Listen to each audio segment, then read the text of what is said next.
Hello, this is Shashi Saluna from Live Tantra and Tantra Made Easy. And today I'm going to be exploring a topic that is really, really interesting, which is about how we can become our authentic selves and using the path of sexual healing. How is our sexual energy and our sexuality and our sexual expression connected to being able to feel whole and authentic and integrated? And my expert today that I'm inviting in is Freya Mc Farlane. And it's such a great joy to be bringing her in. She's one of the very few people who I feel can replace me. That's a big thing to say. She's a superb facilitator and has taught at my site many times. And she actually brings her an amazing, unique gift into the world of sacred sexuality as she trained as a midwife. And not only in the medical world, she also went and worked with Indigenous midwives in the mountains in Central America. And so she brings this beautiful mixture of like ancient Indigenous wisdom and Celtic wisdom and rituals and ceremonies together with her great understanding of midwifery, of birth and death, of Tantra, of sacred sexuality, of trauma healing. So we are going to explore this topic today. Let me invite her in. Welcome, Freya. Hi, everybody. Hi, Shashi. Thank you for being here. I love having these deep conversations with you, and it's great to be able to share with others. Before we dive into the topic of today, I've spoken a bit your bio, but would you like to share a bit about your own journey of like how did you end up working in sacred sexuality? Yeah, thank you. I really came in sacred sexuality after working as a midwife on the NHS and seeing how many women were having assisted births and seeing how disconnected they were from their bodies. I feel like I had more conversations in the hospital about fear of pooping themselves than actually feeling connected to people's pussies and feeling connected to their sexual energy. And it really led me down this path of inquiry around what does it take to birth. And then that led me into embodiment, sexuality, blood mysteries, and really wanting to dive into these art forms as a way to be more deeply in the body and be able to move through these huge passages and portals, because I have a lifelong connection to birth, but also seeing how medical disconnection actually doesn't really give us the tools to be able to bring children into the world. So I completely got absorbed down that road. Could you talk a little bit more about, like you just said, women talk more about fear of pooping themselves. So I guess you're reflecting on like deep shame, body shame, right? And shame about, like I've also assisted some births and there's a lot of blood and poop and mess and whatever. Could you talk a little bit more about what you observed and what you learned about us as modern women? Yeah, it was really interesting. I noticed that women were actually holding their anal sphincter in, and there was a lot of contraction. So the jaw was often quite clenched, and they didn't want their partners to see them pooping themselves. There was a lot of mental thought going into that experience, rather than relaxing the pelvic floor, focusing more on the breath, relaxing the jaw. And so it was this dual experience of they wanted to open up their yonis, but they were also scared of their anus opening up too much and pooping. Wow. And I realized, wow, it's a lot to ask to push a baby out into the world when you don't have that intimate relationship with your pussy. Yeah. And your whole body, right? Yeah. It's like what you're sharing just, makes me feel, also growing up in a very normal middle class British upbringing of like, having shame around pooping, farting, sweating and bleeding and all these things. And yet I discovered that in order to be a sexual being, you have to overcome that. You have to own this animal body. You have to own the smells and the good ones and the bad ones. Otherwise we're not going to have fun. We're not going to be sexually free. And it's really interesting to hear you relate to that, to birth, because, it's really affecting us on all levels. So much. And I think that experience of clenching comes right back to a lot of us when we're at school, that experience of sitting in the classroom and the only thing you're thinking about is, God, please don't let me bleed onto my school skirt and let the whole school see me. and so a lot of my work has become around, just let go of that, find a way into the place where you're still holding the schoolgirl shame and seeing how that schoolgirl shame plays out in birth, sex, relatability. Don't watch me poop.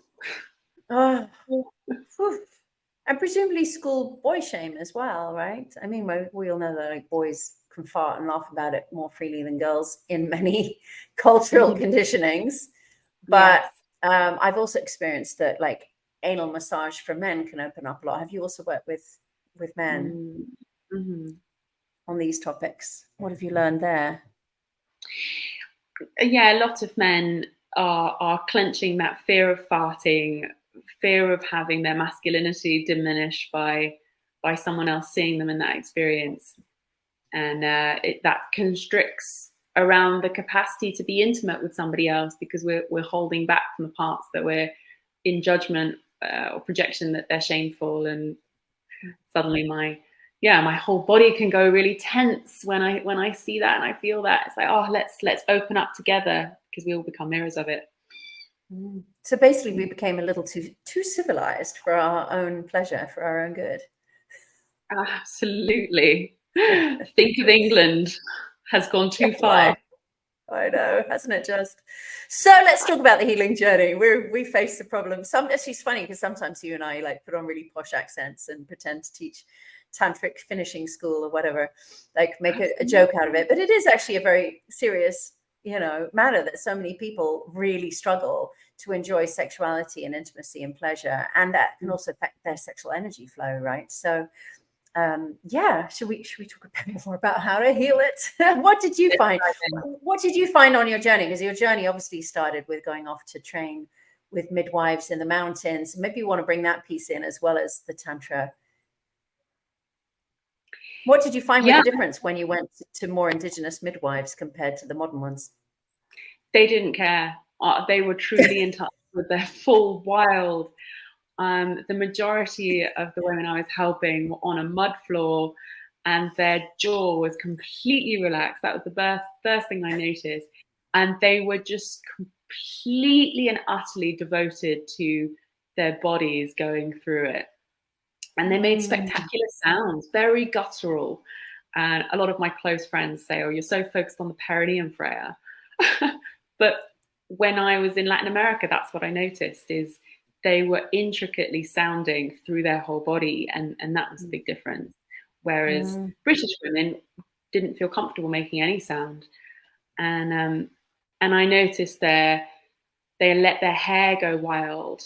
They let their legs fully open. They let people come in close to support them. And what I noticed in the UK was they only let people in when they were close to the edge, rather than in Latin America, they stayed regulated with the support the whole way through. So from a very early stage, they were comfortable being seen, comfortable being in their wild. And so when things got more intense, they had that established sense of the container's safe and set up for me to go through it. And the big thing I learned is death is essential in birth. So in all the births I went to, just before they were about to give birth, they would scream, "Ya voy a morir," I'm going to die. And then a few seconds later, they would give birth. It was uncanny. Wow. And so they were surrendering to that death process. Wow. And then the baby was born. And it was like the maiden in me's dying. I'm going to die. It's all gonna collapse from here. And it's like, wow, that makes me think of a great orgasm, like I'm gonna die, and just letting it all through, right? Yeah.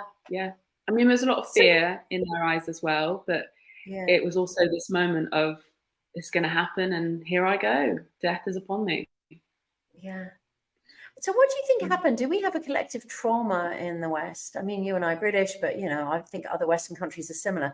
Do we have, is it trauma? Is it just being too civilized? Like what happened to us that we no longer make guttural sounds, open our legs, let our hair down?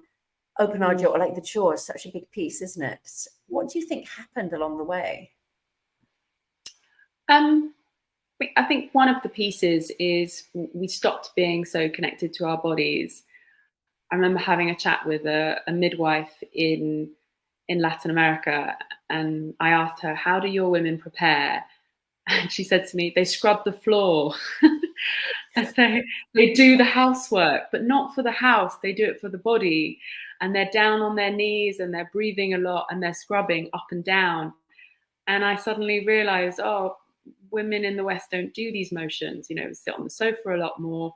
We don't experience ourselves as fully integrated in our bodies. And so the pelvic floor doesn't have the same strength and vitality as maybe it used to. There are big differences in the way that we use our bodies, and that would be one that I point to. Yeah, so less embodied and more civilized and more sitting on the couch and more in our minds. Yeah, and I think also a big one is belief. In Latin America, there is no choice, and they speak from that place, like, I'm giving birth, and you can feel the totality and the end point of that. It's like, there is no other way. There are no drugs for me. There is no hospital for me. There is no one's going to come cut it out. No one's going to kind of cut it out. It's only one way out, and that's it. It's happening. And here I noticed the language is very different. It's like, well, I'm going to try and have a natural birth. I'm going to do my best, and always with that knowing of if I have to, there's that option. And when there is no option, you have to do it. Yeah, so interesting. So let's swing over to sexuality a bit more now. And obviously they're so connected, which actually is a good point, because a lot of people focus so much on sexuality, completely forget that it was ever connected to birth. And I think it's really good to keep that memory there, that acknowledgement, even if we don't have children, that actually these two are so related. And, you know, but yeah, let's talk a bit, you know, because as you're talking about these women trying to give birth with clenched jaws and not being able to make sounds, disconnect from their body and afraid of poop, I just think about, like, well, how did they even get the sperm in there in the first place? Like, what did the sex look like with a clenched jaw without making sound, with worrying about, you know, probably don't worry you're going to poop, but you do worry about your smell or your sweat or something. Yeah. I think it's all intrinsically connected. Blood, sex, and birth. I always think of them in a triangle.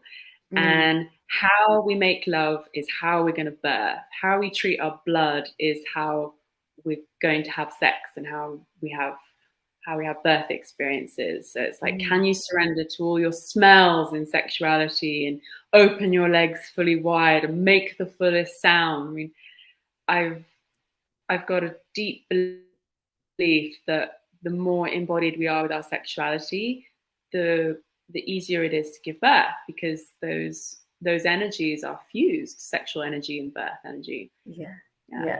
And every month. So what if somebody's listening to this and they're like, oh my God, I never make sound, and I'm you know, they're feeling all that shame and restriction they have. What do they do about it? What do you do with your clients? You work one-on-one doing coaching as well as facilitating groups, right? Yeah. First of all sounds are beautiful, and some of them can be very loud and expansive, and then some of them can be really subtle, and they're all welcome. And that sometimes the most subtle sounds can be the most powerful. And it's not about how big it is, but it's about how authentic it is to that person. And I've heard some sounds that externally may seem really quiet, but I can feel that their throat, their sound is fully connected to their whole body, even though it's sounding very quiet. So it's very individual. And the first thing I would do is invite people to love their sound exactly as it shows up in that moment. And we go through a process of opening up the flute and listening to where the sound naturally wants to sit, and then taking deep breaths into that place, and then slowly, because it's a gradual process to open up sound, we go down deeper, and we might We might feel where the blockages are and breathe into them, be compassionate for them. Just like a normal sound, just like sitting here and going, ah, or like sounding whilst activating energy, or. Yeah, initially it's just noticing the sound as you just did. And then we start to introduce sexual energy. So I might give my clients a practice around massaging their perineum and making sound, or having a bath and making sound, and then eventually getting into self-pleasure practices. But a lot of it is about tracking where in the body is the sound going, and then inviting it to go that little bit deeper and stretching it like we would an elastic band. Mm. Yeah, I love that. I love that concept. And I really resonate with this. I feel like sound is a key. And I know there are people who they want to come to Tantra and they're like, I want to learn all the techniques, but I don't want to make the silly sounds. Can I just get Tantra without having to make the silly sounds? And it's like, well, no, you don't get to pick and choose. You know, if you want to let your energy flow, you got to let your sound flow. There's no way around it. Absolutely. Yeah, and different sounds are connected to different chakra points. So some particular sounds might be really dynamic and open, you know, maybe those deep guttural earthy sounds, so it's like somebody who's connected to the primordial aspects, very wild, very in their activation. But then the more subtle, higher frequency sounds might not be opened up yet. And the more attuned you become with where the sound is open, the more you can feel the full opening of your flute. Mm-hmm. And then it gets really fun because you can play between the realms. It's like, it's not just one sound. It's, oh, I'm in my heart sound. I'm in my root sound. I'm in my crown sound. And you can make love from those different places by meeting sound in yourself and your partner. Mm-hmm. So this was actually one of our topics, was like different aspects of who we are, different archetypes, different energies, different, you know, like one of the topics we really wanted to talk about today is like what happens when we get stuck in one small identity and how that's connected to sexuality. So maybe we can elaborate a little bit more into that. So like, I'm already hearing the sound, that we can make different sounds and expand our where we're playing, where we're expressing ourselves, different chakras, different, you know, in what other ways can you elaborate a bit more about the different expressions of who we are and how that's linked with sexuality? Yeah, I got into archetypes because for myself, I wanted to break out of a single identity. I am a British woman. And outside of that, I wanted to find the seductress, the wild woman, the priestess, and I wanted those different energies to connect. And through them, they all have a different way of making love. They all have different wisdom. They can inspire me and actually become my internal teachers and give me access to different aspects of sexual energy. Mm-hmm. And I find that some of my clients who I attract, particularly women who've had children and they have lost connection to parts of their sexual energy, and they've really been deeply in the mothering role. And that can be, it's an incredible archetype to be in the mother. And when you want to access parts of your sexuality, you might need to put that to the side for a moment and rediscover the seductress or the lover. And breaking out of an archetype, breaking out of a calcified place that you've become over-identified with is a powerful journey. And that's something that I found a great deal of beauty in exploring the round table of wisdom from archetypes. Mm-hmm. I imagine a lot of people get stuck in limited roles through relationship as well, not just like being a mother, but also like being a person we think we are with one person. Like monogamy can be so beautiful and bring us so much stability, but probably one of the biggest risks is getting stuck in our own limited identity or a limited role of identity. do you also help people to explore, you know, like seductress doesn't often come into monogamy because you've already seduced and got your person, but you know, is there do you work with women to become a seductress and seduce their own husband of 20 years or 30 years? Oh, totally. Those are some magical places to go. And I find it really fascinating and supportive to go there with people who are in a nesting role, for instance, so the nesting partners, and they see each other in a particular way. And as beautiful as that is, it's also powerful to come out of ourselves and be open to the freshness of who are we evolving into now. Can we wake up each day and see new parts and make space for those parts? And sometimes the longer the relationship has been in place, if we haven't been doing practices to explore outside of that, we can over-identify. And it's amazing to see the transformation. Places where we've become stuck become places where we can expand and open and discover new things about each other and be playful again and curious. And it's amazing. I'm very grateful to see those flourishings. And how is this linked with sexuality? You know, because I know this is such a big part, right? That like people are looking for people tend to be quite narrow of like, oh, I'm looking for my sex drive, I've lost it. And they don't realize, well, I've actually lost all these pieces of myself. I think within the archetypes, they can show you things that you may not have noticed about yourself before. And they can inspire new relationships. They can inspire new parts of our own connection. And so in relationship, there's who am I, who are you, and then what is the entity and energy of our relationship, the third.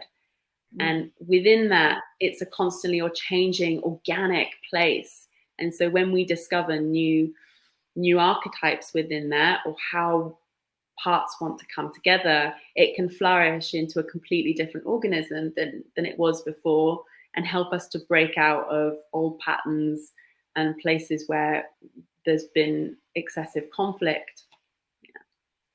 And how is it linked to the literally like sex drive? When you talked about mother, I think about the number of women I've worked with who just feel that when they focus on that role, they feel like they lose touch with their sexuality. And I also had it the other way around in my family, where the men in my family kind of had a conditioning to no longer see a woman who became a mother as a sexual being. I know that happened, you know, in my own family, but the women were like, no, you know, I want to keep this piece alive.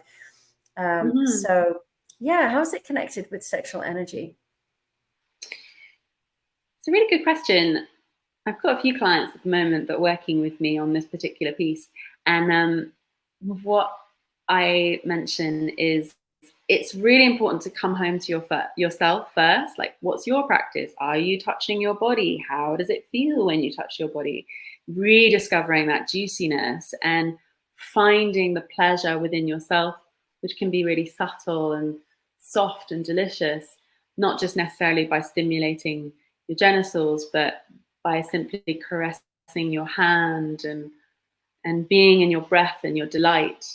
And then once you've anchored that sense of pleasure and sexual energy for yourself, you can start to bring it more into your relationship. And then you can start to share in that discovery. But the work starts at home first. And what gets in the way of it? Like we already talked about, like not being able to sound, being afraid to poop. Like it's sometimes not just as simple as to say, bring out your seductress or find your pleasure. Like what are the things that get in the way, and how do we clear them? Overactive lifestyles, all the pieces that we put in the way. Computers, looking at phones too much. It's like, what I like to do is get people into the architecture of what does our daily life look like, and where are the habits that are actually stopping us from being in connection, and where can we architect some space to just simply be with each other and bring in some of these tools. I think phones and technology have a lot to answer for in terms of intimacy and how it's blocking us from really meeting each other. And it's going to take it takes stepping back from those places where we've got those habits of disconnection to create openness for each other. Mm-hmm. Yeah. And what about the shame piece? You know, like even before phones were around. I mean, you know, when I was a teenager, we didn't have phones, which was a blessing, but we still had all this shame. Like I remember the first date, the first guy I kissed, he invited me on a date, but he invited me around to his pool, and I had too much shame to be like in a bikini in front of him. I just like at that point carried so much, I don't know, it's crazy because I had a great 16, 15-year-old body at that point, but like the shame was so immense to be half naked in front of a boy that I fancied that I turned it down. And it's like, what a start to my intimate life, that the very first opportunity for intimacy, the thing that stopped it was shame. And of course he just thought I rejected him and that was that. But it was actually this huge shame block. How do you help women shame or men to move through that? One of the pieces around shame is first getting into the body enough to be able to feel when something's coming up, like a tightening of the chest or a constriction of the breath, or noticing when there's a shutdown. And I guide people into a place of understanding what shutdown might look like. For years, I had a thing around short skirts. And I remember one of my family members, every time I went out the door, she would comment on my short skirt that I wore to school.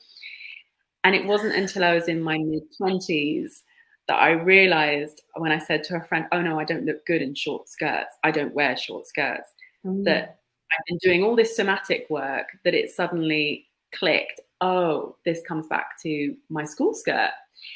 And it was only because I noticed my breath shut down and I'd been doing this work around breathing and tightening that I stopped and really looked at myself. So when we have the ability to look at ourselves and we learn these practices, we can get into the nuances and the subtle ways that shame is still playing out for us as adults. And I'd convinced myself very strongly, I don't look good in short skirts. So I didn't have a mental track that that's where that particular shame piece came from, because I thought I was the storyteller of that piece. Right. Today I love short skirts, but it did take me a little bit of time to let them back in and do the internal rewiring to get there with myself.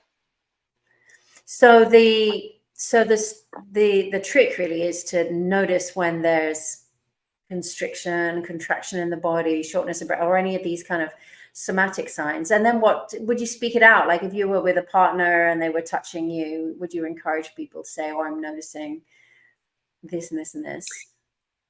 Yeah. A big piece is having the capacity to slow everything down. And when they come up, they might not even seem very obvious at first, but it's like, something is present right now. Can I slow down enough? Can we take a breath? Can we pause? I just need to feel what's there for a moment. And with that space, then we can start to uncover it. Sometimes we can get into habits of overriding ourselves. And that's when stories can come in like, oh, well, if I pull back now, he's going to not want to keep being sexual with me, or I'm going to experience rejection. And we override those places where there's something coming up in the moment. And so the biggest piece is letting ourselves feel it and letting ourselves be seen in the experience that we're having. And it takes a lot of courage, so much vulnerability, and creating trust with a partner to be able to share when those moments come up. Yeah.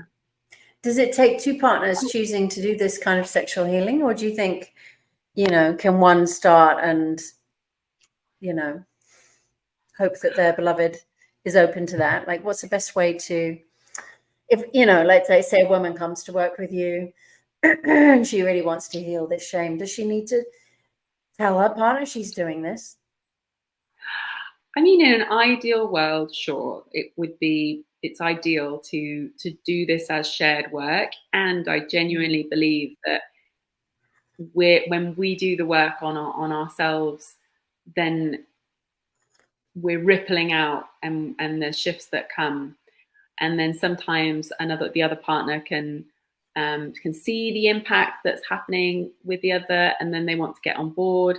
It can have different paces, and that's okay. It's really about us doing the internal work, and then we can share with our partners, I'm doing this work, and I'd really love it if we could shift these little things, and we can start to introduce those pieces into the relationship slowly, but including them as much as we can, or as much as they're comfortable at the pace that feels comfortable, and not expecting everything to change overnight. Because sometimes I get some clients like, I really need to shift this in my relationship. It's like, okay, well, let's again slow it right down.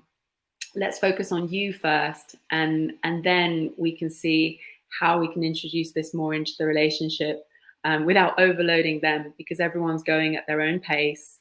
Everyone deserves to have the space to integrate different pieces at their own pace. That's really beautifully said. I know that a lot of women who come and do the teach training with us, they do this month intensive, and then sort of have this urgency. Her partner back home has just been like sitting at the office for a month, like to have like 3-hour extended orgasms with them, and perfect conscious communication, and all these pieces, and can feel like a lot of pressure on the partner. And I think I love that you keep emphasizing slowing things down. And compassion for how much it must be for the other partner to receive this goddess who's come back after doing all this work, and loving the process of integrating that into the relationship. But it does take time. And as much as it takes to transform, it takes time. And many people we hear, we see and we hear, oh, women are leading the way. There's been goddess groups and women's circles for a long time, and they tend to be bigger. There are men's groups starting, and there are men's groups catching up, but there's definitely kind of a bit of an imbalance. But you work with men as well as with women, right? Do you find there's a big difference in the journey that they're on, or are they essentially looking at the same kind of pieces? The men who come and work with me are incredibly beautiful men, and I think it takes a lot of courage to come to a tantric intimacy practitioner and speak about some of the things that's coming up for them. So a lot of them who are really wanting to change their sexuality tend to have premature ejaculation, erectile dysfunction, or being in relationships where there is no longer sexuality, and a recognition that they need to move their sexual energy, but they don't know how.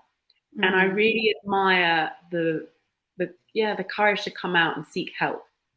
So they tend to be really committed. They tend to really want to learn the tools.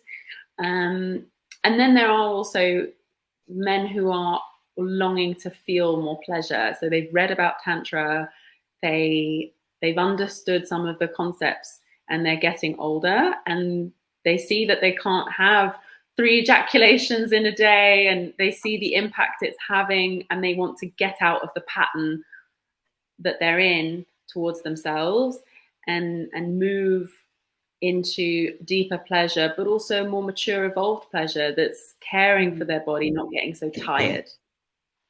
Right. So this idea that like the pleasure we've kind of been sold by society, especially like connected to porn, that kind of, it's called self-pleasure, but it's often kind of self-torture in a way, or self, mutilation, that like people could be, men are taught especially to be really fast and hard, and even sometimes violent with their self-pleasure practice. Yeah. And so I imagine there's a lot of work in unpacking that. Huge amount. And they tend to be aware that the pace they're going at with their sexuality is not the pace that's actually creating mutual pleasure within their sexuality. So I do see a lot of men who have a relationship with pornography, and then we talk through how that may be impacting their sexuality, their speed, their connection to arousal, and how it's maybe not necessarily nourishing the relationship. And they understand that, but they almost don't know how to slow their sexuality down enough to be able to meet their real life partner instead of engaging in the fantasy of pornography. So do you find that it's really about shifting the nervous system? I'm hearing a lot of emphasis on slowing down. Yes. So the nervous system is a huge part. I also teach them about how to breathe. A lot of men hold their jaw, clench, frown, and their whole body can go into a tightening experience because that's what they've learned. So a lot of it is about shaking, loosening, and feeling more. So we do a lot of tracking of sensations in my sessions. And then from that place of feeling, then they can start to notice when they need to slow down even more, and they become responsive to their sensations. Yeah. And so what kind of, you mentioned tools and things. For those who are listening who've never had coaching or done sessions or even a workshop, could you give an idea? So we've heard a little bit about sounding and changing the breath. What are the main tools used in healing sexuality? I work a lot with the belly, and initially bringing the consciousness down further. And so a lot of clients who come to me, they're in their heads, and I just get them to place their hands on their belly, open up their belly, and just make some really deep guttural sounds. And then by including the spine, so giving a wave to the spine, then they start to have an experience of being more in themselves. And by doing this wave and holding the belly, making sound, that's the first step in regulating the nervous system. And sometimes if they've been really deeply in their heads, I actually get them to bring their hands underneath their bum and just like clench their bum, and then take the sound all the way down and start shaking. And with that shaking, it loosens up the shoulders. The more our shoulders are lifted up towards our ears, up high, there's tension, but I want to invite some of that energy to come down and connecting them into the earth. So the earth is an incredible way to discharge and get some support from that exhale. And so I teach them about the consciousness that's in the breath, the inhale being the nourishment, the exhale being the release. And so with the shaking and putting your hands under your bum, they get to experience that fuller support, so that they can hold themselves rather than expecting someone else to do it. And even though I'm there holding the container, the objective I have is for them to be able to do this work with or without me, so they feel autonomous. I'm teaching them to fish, actually, not fishing for them. Very good. And what if just trauma? I mean, I'm assuming that sometimes people find trauma that they didn't even know was there coming up. And so what happens then? What does that look like? And what happens then? Yeah, trauma is a massive part of working with sexual energy, and it comes up and it's unexpected. And in those moments when it comes up, I bring them even more into the breath. Maybe they start to dissociate a little bit, and dissociation can show up as no longer breathing, no longer responding to what I'm saying, getting a little bit sleepy. Those are some of the signs. And so I call them back, I say their name, and I say, can you just tap the body very gently, tap the heart center, making some more sound. And maybe I get them to open their eyes and look into my eyes and just smile and be that loving presence that's inviting them into the body, and to see that trauma, to be with the trauma, and to just witness it. We're not trying to change anything in those moments. We're just trying to stay in the body. And that's the first step. Yeah. Beautiful. Mm. So, and let's just circle back to the archetypes. So I'm hearing how important it is to work with embodiment, with breath, shifting in the nervous system, becoming more present in the body, all of these beautiful things, holding space for yourself, holding space for trauma when it comes up. So all these tools as a big part of healing sexuality. How do the archetypes fit in? How do you encourage someone, especially if they're working one-on-one with you? Like I've seen a lot of archetype work that we do in groups with kind of playfulness and playing out and dancing in front of each other. How do you encourage someone on their own to explore sexual identity and sexual blueprints?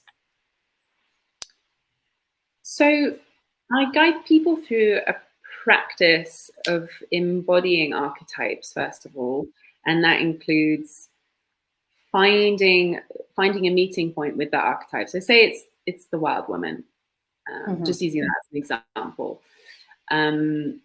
You start to feel what a wild woman would look like. You visualize her. I guide people through a meditation to connect with her, because everyone has access to these archetypes. They're universal.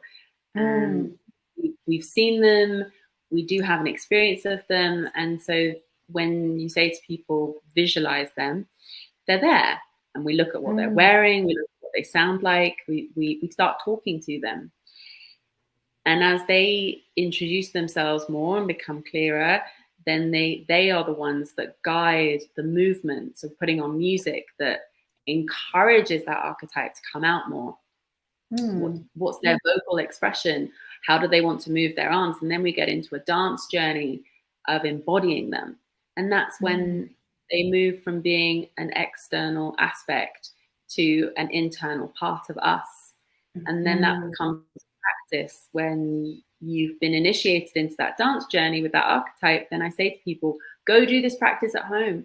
Look at yourself in the mirror, open your eyes, gaze at your wild woman, give her a name, give her a space in your daily life. Where can she have it? Because most often, still with the wild woman, for instance, we don't give space to that. We go about our day, we do our shopping, we go pick up the kids from school, we drive our cars. Where's the wild woman in there? But if you say, okay, 20 minutes or 10 minutes a day, I'm putting on 3 songs, wild woman takeover time, then that heart starts to embody more, and then the sexual energy will activate. And as long as we're not putting expectations on ourselves to come out into that archetype right away, because it takes time, then they will flourish. And I've had clients say to me, Freya, I can't do the wild woman. I say, well, maybe that's how you feel now, but maybe just like rubbing your hair for an hour now and feeling where she's at here could encourage her to come out. And then let's see where you're at a month from now when you've done this practice every day for 10 minutes. So that's how I guide it. I love that you picked Wild Woman, because that was such a big one for me. My first sexual opening when I was in my 20s in Tantra. That was a very big piece I had blocked, because I was brought up to be so civilized and going to Oxford and, eating 5-course dinners with the right knives and forks or whatever. And there was no place for wild women. And it was such a big part for me of liberating my sexuality, was to let myself be wild. So I really resonate with that one. What kind of archetypes do you find are there for men? Like you've mentioned lots of female ones, like the wild woman and the mother and the priestess. What are kind of archetypes that men might want to embody and explore in themselves? I'm very much in the space of listening to what the man who's in front of me wants to bring out. And most often it is a lion or it's a dragon. And it just seems to be the one. And then I've had a few wizards that have come out, and the warrior as well. So when I've had men who are really not feeling their masculinity, the warrior comes through. But there's something about the dragon that opening up those wings, taking up space, making more sound, and giving themselves permission to be in that frequency is really strong. Yeah, and unraveling a man's warrior and helping him to access that point of totality is incredible. And I think we're living in a time where certain archetypes are being castrated and I was pushed just going down. to say, what about fear of rejection? Because men have got the Me Too movement. I mean, plus we've got wars breaking out in the world. So it's like warrior, oh, war is all bad, Me Too movement. I mean, also for women, you know, don't be too wild, you'll lose your job or whatever, you know. So what do we do with that, with the fear of rejection and castration? Well, I think it's really important to name it and talk about it first of all, and just acknowledge that that might come up as a fear, like just seeing it, speaking to that part, and the number of men who go through a big opening and feel and have a little breathe, big deep exhale when I say it's okay to be wild. And then they access their wild and they scream and they open and they look into my eyes and really move that energy. And I'm still sitting there with love and openness and warmth towards them. And then often comes tears because they haven't had the space to express that. Yeah. So And basically people shouldn't just express these archetypes willy-nilly because they probably will get rejected, but they need to find a witness who's on board with them, who feels safe enough and who understands the process. totally, absolutely. And there is a way of bringing that into couples so that they both feel safe to express more full emotions. So that when we're working with these more expansive archetypes, they can have space in the relationship, have space in your home, cushions to be able to move all that energy so that they can feel safe, because that's what they're longing for, is safety more than anything. And longing to be loved. It's so interesting. It's such an interesting thing because, like, one of the things I love in Tantra is freedom of expression. And yet, somewhere along the way, I learned that if you just like run around beating up pillows and screaming, you can frighten other people and put them in a trauma response. So there's like this importance of finding the right space and the right witnesses and the right holding to let these aspects out. But I think it's really important between couples, like listening to you talk about couples creating more space. I think about how Esther Perel says that when you have an affair, it's another part of yourself. It's not another person you're actually looking for. It's another part of yourself. And if we don't feel safe enough to express all the parts of ourselves in our primary relationship, then we either feel repressed or we go and try and find that part somewhere else with someone else. Totally. And I remember I had a partner and we lived on the 7th floor in an apartment building, and we would sometimes get into conflict spaces and we would say to each other, I think we need to go to the forest now. And we would get in the car and we would drive to a forest where we knew we could be a lot more vocal. And I think it's really important to know the spaces where you can go and really unleash it. And sometimes couples say to me, oh, well, that's nice, but we live in the center of London and the walls are quite thin and we can't do that.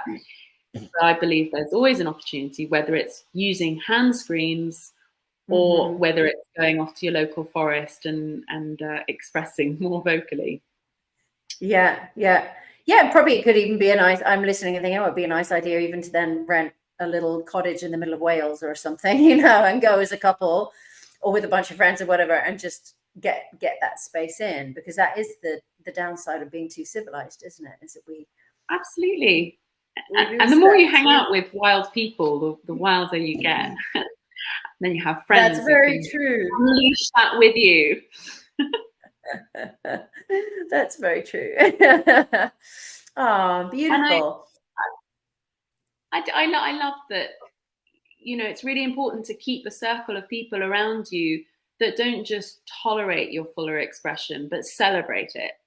And sometimes that takes time if you're at the beginning of your journey and you're just realizing that, oh, I'm not fully expressed, and the people around me don't really know how to accept that.